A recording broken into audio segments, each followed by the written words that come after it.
First drive on FSD 12.1.1.12.5.1.3.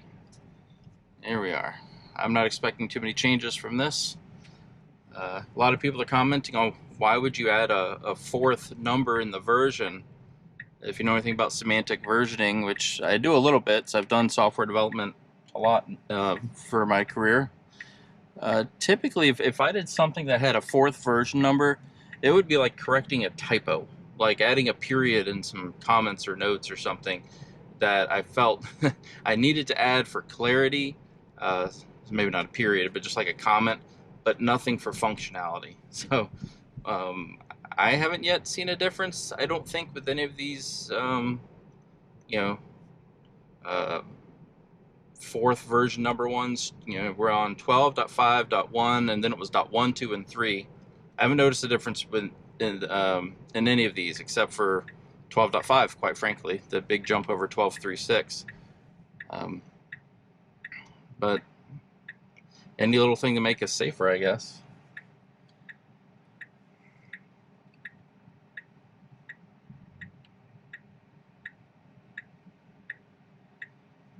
All right. And of course, if you watch any of my previous videos, the one thing I did notice is the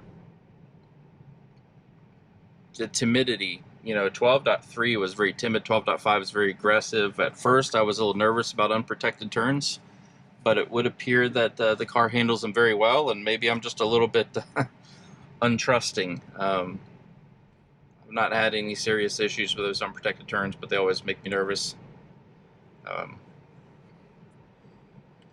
This is a short trip, just an inaugural drive for 12.5.1.3.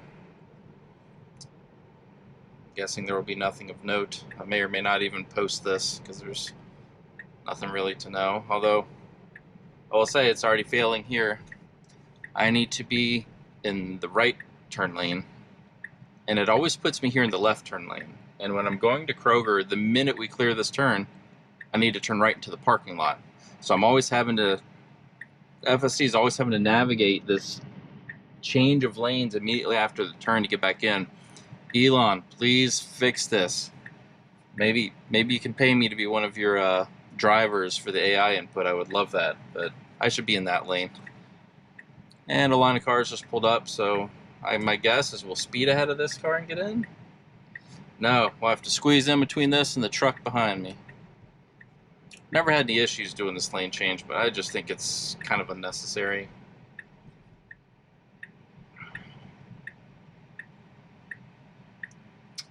So far, so good. And we'll pick it up on the return trip. Alright, this is always a difficult, unprotected turn. Let's see what happens.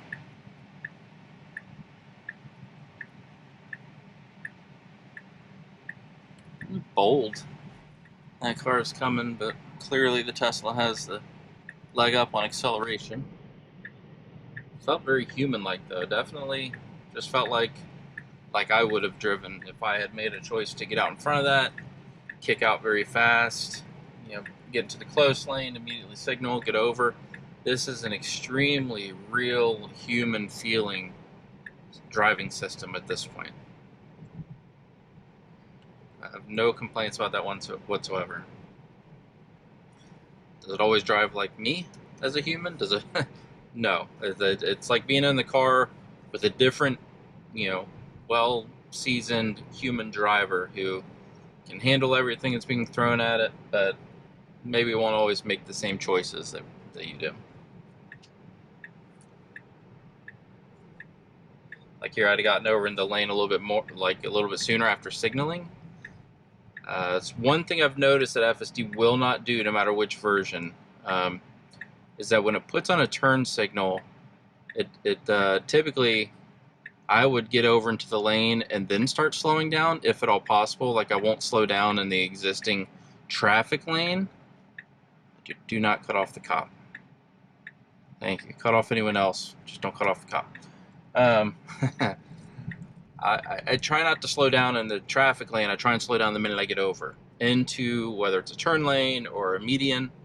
FSD does tend to slow down. Like if you're getting off the interstate, it'll slow down in the right lane before it gets into the off ramp, the exit lane.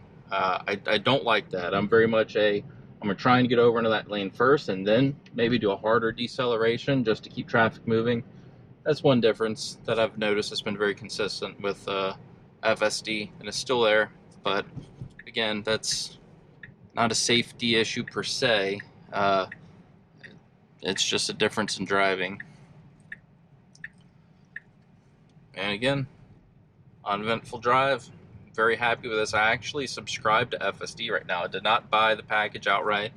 I'm paying $100 a month for it, and every time I think I'll turn it off, even though I have this channel, what keeps me paying for it is it just works really well, and it's extremely impressive, and I just don't want to go back to driving myself on the norm.